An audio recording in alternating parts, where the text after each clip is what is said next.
Coming up, we'll tell you what we know about a pursuit that ended in southwestern Sioux Falls.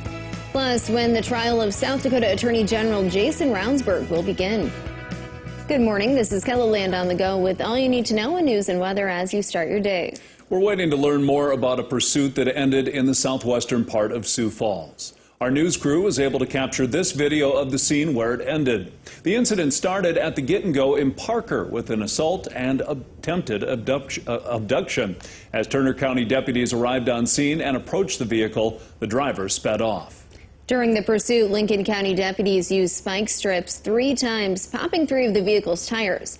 A 4th set of spike strips was used by Highway Patrol to stop the vehicle at 26th Street and Western Avenue. The suspect was arrested after trying to run on foot. A Jamestown, North Dakota man has been identified in a deadly rear-end crash east of Newell. Around 10 o'clock last Thursday morning, an SUV was heading west on Highway 212 when it rear-ended a trailer being pulled by a semi. The driver of the SUV, 37-year-old Dustin Vaughn, was pronounced dead at the scene. The passenger, 24-year-old Brandy Glazer, received life-threatening injuries and was taken by air to a Rapid City hospital. The driver of the semi, 47-year-old Michael Peterson, was not hurt. South Dakota's Highway Patrol is investigating the crash. Sioux Falls police had a red Grand Prix towed away Wednesday afternoon near the intersection of Minnesota Avenue and 41st Street. An employee of Taylor's Pantry tells KELOLAND News the driver was arrested. Recently, police were looking for a red car in connection with a hit and run that injured a pregnant woman. Authorities have not said yet whether this is the same red car. Stay with KELOLAND News once authorities release more information. Turning to weather now, rain falling here in parts of KELOLAND this morning. Let's check in with meteorologist Scott Munn to see where exactly it's coming down. Well, we'll continue to watch the rain as we do go through the morning and even into the afternoon with redeveloping rain showers. It should stay fairly light, though, across eastern KELOLAND. Along with it, temperatures will remain, we'll just say, cold. Numbers today, I would say, remaining steady, slowly falling as we go through the afternoon, especially across eastern KELOLAND. And then slowly warming as we go through the holiday weekend. But we have to continue the chance there for a couple of scattered showers or thunder showers. And then it looks like we'll have 70s next week, returning to the 80s for some. More details on a KELOLAND live Doppler forecast with Brian coming up. Thanks, Scott. A trial date is set for South Dakota Attorney General Jason Ravnsborg. Ravnsborg faces 3 misdemeanor charges for his driving on the night he hit and killed Joe Beaver on the shoulder of U.S. Highway 14. The trial, which is scheduled to last for 2 days, will begin on August 26th. Charges include careless driving and driving while using an electronic device. A kitten is doing well after being found in a box outside the Sioux Falls Humane Society.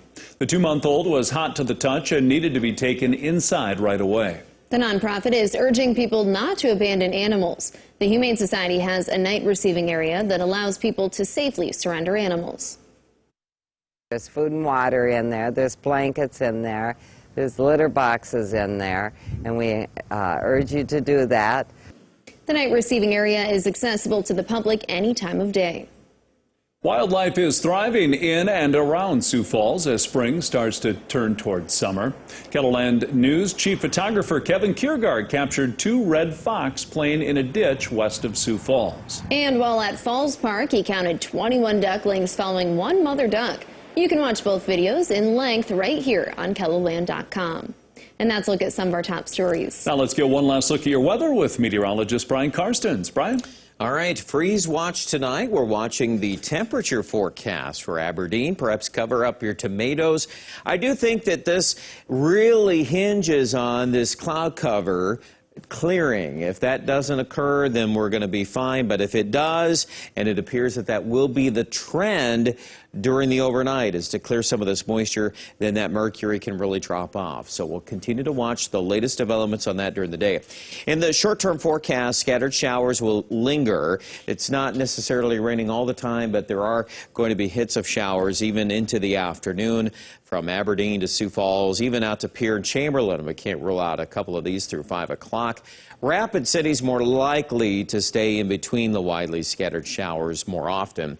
And then I think Sioux Falls probably still raining, or at least chances, through 9 o'clock this evening. And then after midnight, look at the numbers there in Watertown and Aberdeen. They're going to drop into the 30s. We feel pretty confident about that. It's just a matter of how close do we get to 32. Obviously, there'll be more to say about that on midday and our later broadcasts in the late afternoon and this evening. Now, tomorrow, we'll try to clear out some of these clouds. It's going to be a cool day. Highs still in the upper 50s and few low 60s, and then getting into the weekend, there's another system coming our direction on Saturday. It'll start West River in the morning, probably gets to Interstate 29 late Saturday afternoon or evening. So there's still time to work around. You know, if you got outdoor activities planned, just kind of keep that in mind, though, that there will be a batch of rain moving across the region on Saturday. That's in your 7-day forecast for Sioux Falls, mainly Saturday night, early Sunday. Then into Memorial Day, still have to linger, 20% chance of rain.